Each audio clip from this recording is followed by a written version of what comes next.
Orde Baru yang berlangsung dari tahun 1967 sampai 1968. Apa ya yang melatar belakangi masa Orde Baru?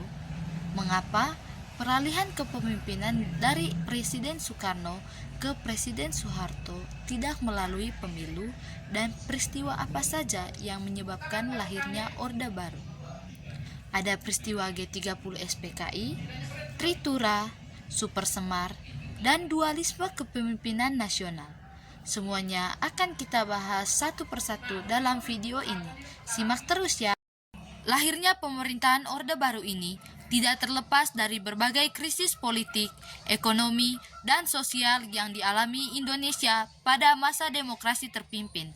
Salah satu peristiwa penting dan yang harus kita bahas adalah adanya gerakan yang dilakukan oleh PKI pada tanggal 30 September 1965 atau peristiwa yang kita kenal dengan istilah G30 SPKI.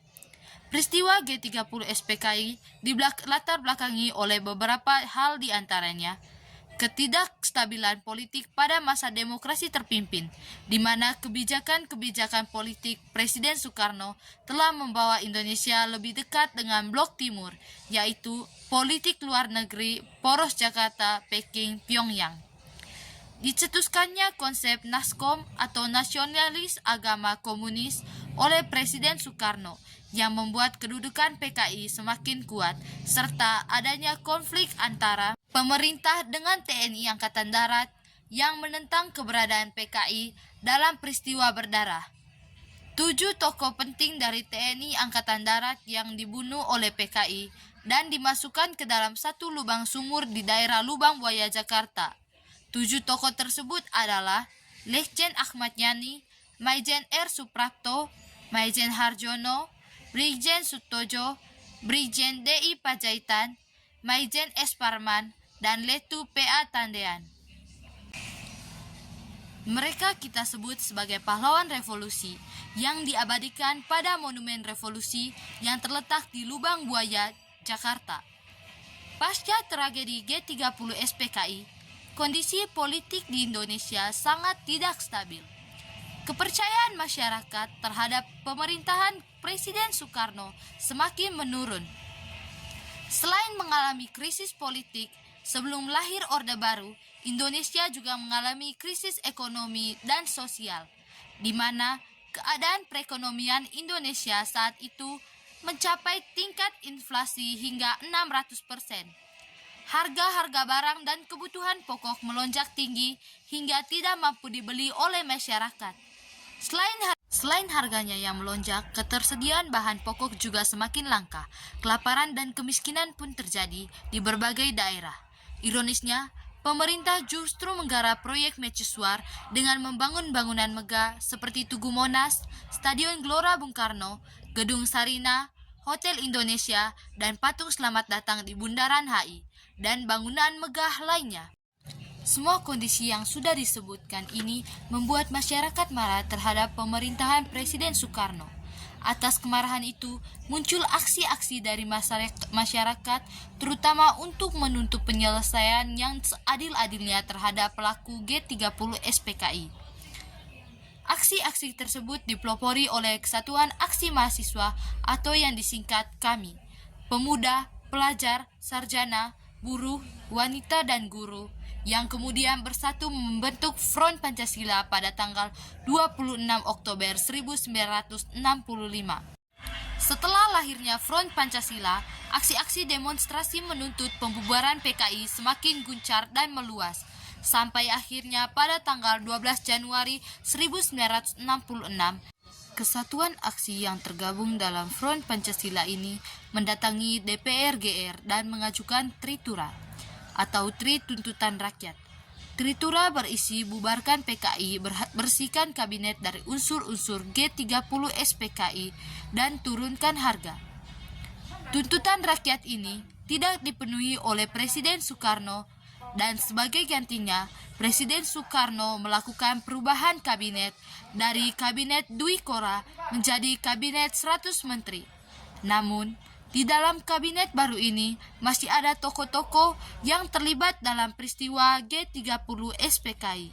Sehingga pada saat pelantikan kabinet 100 menteri pada tanggal 24 Februari 1966, Kesatuan Front Pancasila melakukan demonstrasi dengan memenuhi jalan-jalan menuju Istana Merdeka untuk memenuhi terpenuhinya Tritura. Aksi ini kemudian dihadang oleh pasukan Cakrabirawa, yaitu pasukan yang dibentuk oleh Soekarno yang terdiri dari TNI Angkatan Darat, TNI Angkatan Laut, TNI Angkatan Udara, dan Polri. Bentrok antara pasukan Cakrabirawa dengan demonstrasi pun terjadi dan menyebabkan gugurnya seorang mahasiswa Universitas Indonesia yang bernama Arif Rahman Hakim. Sebagai akibat dari peristiwa tersebut, Presiden Soekarno justru membubarkan KAMI atau Kesatuan Aksi Mahasiswa Indonesia. Hal ini semakin menurunkan kepercayaan masyarakat terhadap Presiden Soekarno dan memperparah krisis politik yang terjadi. Untuk mengatasi krisis politik yang memuncak pada tanggal 11 Maret 1966, Presiden Soekarno mengadakan sidang kabinet. Sidang kabinet ini diboikot oleh para demonstran yang tetap menuntut pembubaran PKI. Belum lama Presiden Soekarno berpidato dalam sidang tersebut. Tiba-tiba ia diberitahu oleh Komandan Pasukan Cakrabirawa, Brigjen Sabur, bahwa di luar gedung istana ada pasukan berseragam tanpa tanda pengenal. Menyadari bahwa keadaan sudah tidak aman, Presiden Soekarno segera meninggalkan sidang bersama dengan Wakil Perdana Menteri I, Dr. Andus Subandio, dan Wakil Perdana Menteri III, Dr. Andus Carul Saleh. Presiden Soekarno segera menuju Bogor dengan helikopter. Sidang kemudian ditutup oleh Wakil Perdana Menteri II, Dr. Andus J. Lamena, yang kemudian menyusul ke Bogor dengan mobil. Lalu, 3 orang perwira tinggi TNI Angkatan Darat, yaitu Maijen Basuki Rahmat, Brigjen M. Yusuf, dan Brigjen Amir Mahmud, juga sepakat untuk menyusul Presiden Soekarno ke Bogor. Sebelum berangkat, ketiga petinggi TNI Angkatan ini meminta izin kepada Soeharto selaku pemimpin TNI Angkatan Darat. Pada waktu itu, Soeharto sedang sakit dan diharuskan beristirahat di rumah. Niat ketiga perwira itu kemudian disetujuinya. Maijen Basuki Rahmat bertanya kepada Soeharto, apakah ada pesan yang hendak disampaikannya kepada Presiden Soekarno? Soeharto menjawab, sampaikan saja bahwa saya tetap pada kesanggupan saya, beliau akan mengerti. Ucapan Soeharto ini mengacu pada kesanggupannya untuk membubarkan PKI, asal mendapat kebebasan bertindak dari Presiden Soekarno. Di Istana Bogor, Presiden Soekarno dan jajaran kabinet yang hadir membuat konsep surat perintah yang ditujukan kepada Letjen Soeharto.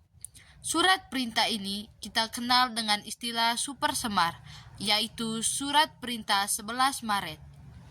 Super Semar berisi pemberian mandat kepada Soeharto selaku Panglima TNI Angkatan Darat untuk memulihkan kondisi politik dan kewibawaan pemerintah.